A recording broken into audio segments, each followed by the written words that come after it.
take you down to Pine Ridge for another visit with Lum and Abner, brought to you by the makers of Horlicks, the original malted milk.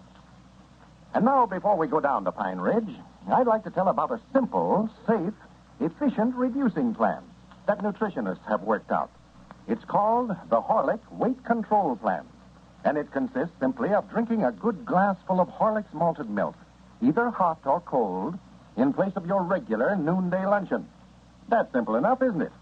Here's how it works. Those extra pounds are just a matter of too many calories. Now, that's where Horlicks comes in. It doesn't have the excess calories a big, heavy lunch has. Yet it's sustaining and nourishing. And there's something else, too. Horlicks is energy-giving. This plan keeps you alert later, won't let you get drowsy. That's because Horlicks is so easy to digest.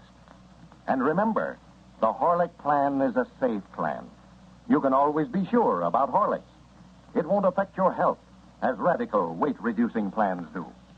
And now, folks, just a word from Lum and Abner. They regret the delay in sending out the flashlights that so many of you recently requested.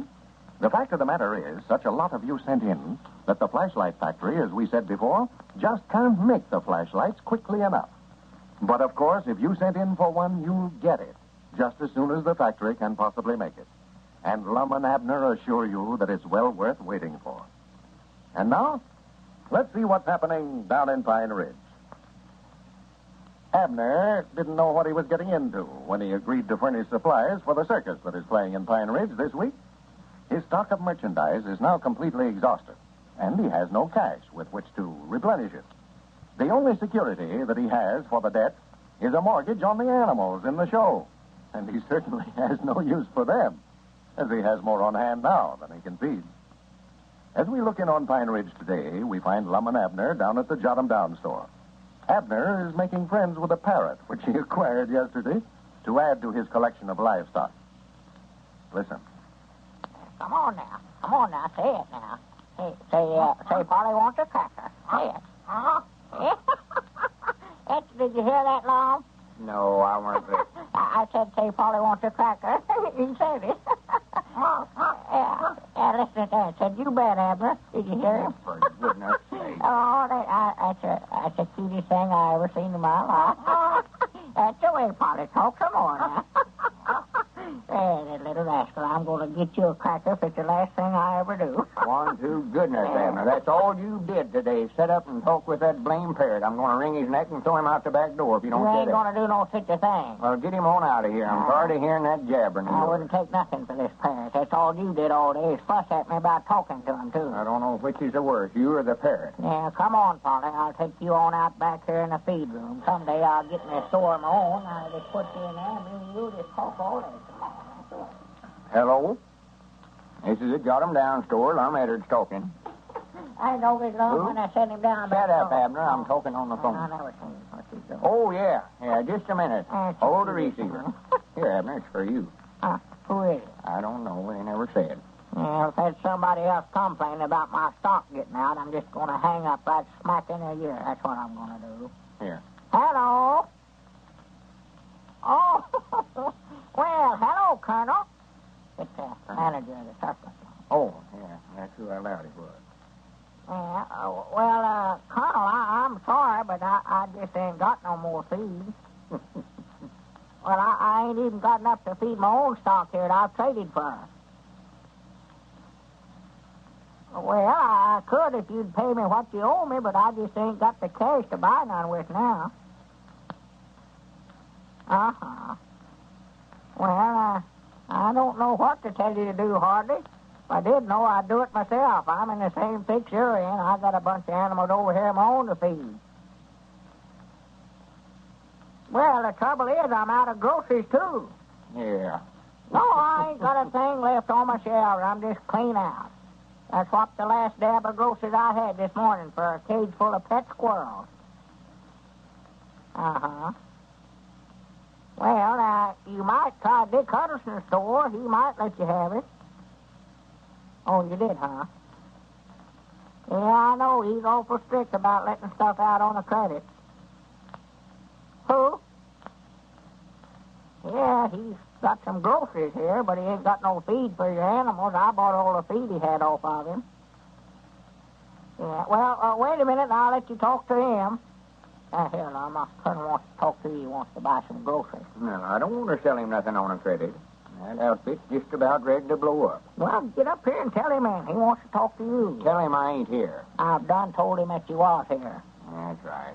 For goodness sake, let me have it. Well, if you don't want to let him have it, well, you better say so. For now, he's got a way of talking folks into doing things regardless of whether they want to or not. He's an awful talker. Yeah, I believe that black mustache and them gold teeth of his'n sort of mesmerizes your body. Yeah. Hello?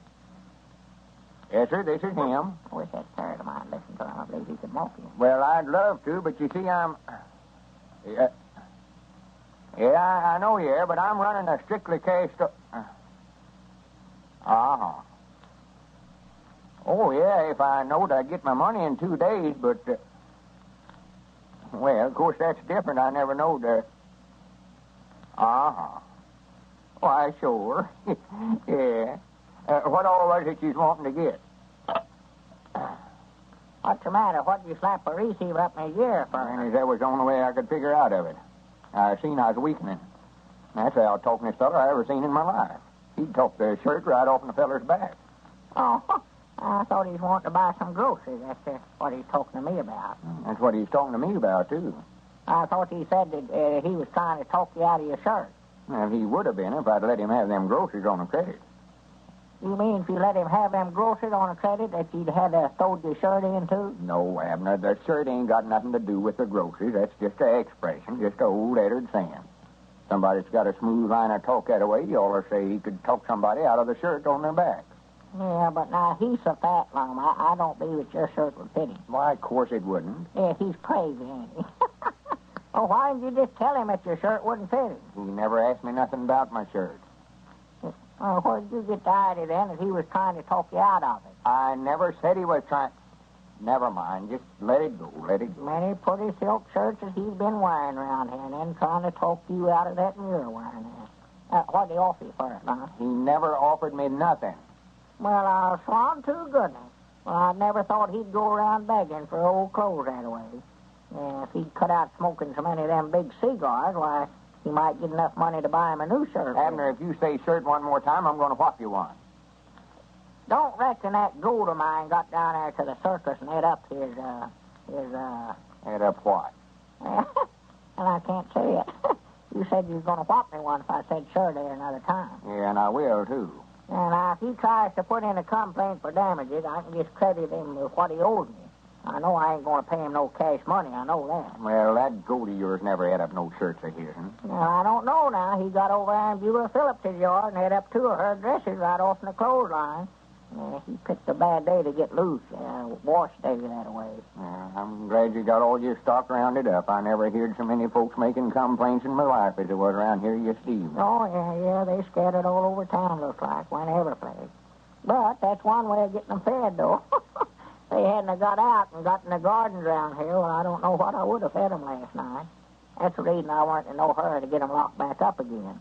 Now, when you go to figure up on how you come out on this swap out of yours, you want to be sure and figure in all the damages you're going to have to pay off on account of your stock getting out yesterday. Well, I ain't going to have to pay out no damages. I thought you said yesterday you was going to make whoever owned that stock pay every bit of damages it was dead. Yeah, sure, but I never knowed it was mine when I said that. Oh, yeah, that's different when it's your own stock, huh? Why, sure it is. I can't make myself do nothing. I've tried it before, and it just won't work on me, Lum. I'm just too stubborn-headed.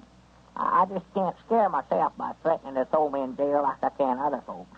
For I know all the time in the back of my head they ain't going to do it, so I just don't pay no attention to it. And you ought not to show no favorites. When you take an oath, when you were swore in as constable, you said you'd uphold the law to the best of your ability. I know, for I give you the oath myself. Yeah, but now, Lum, it ain't a bit of use now to lock myself up in jail.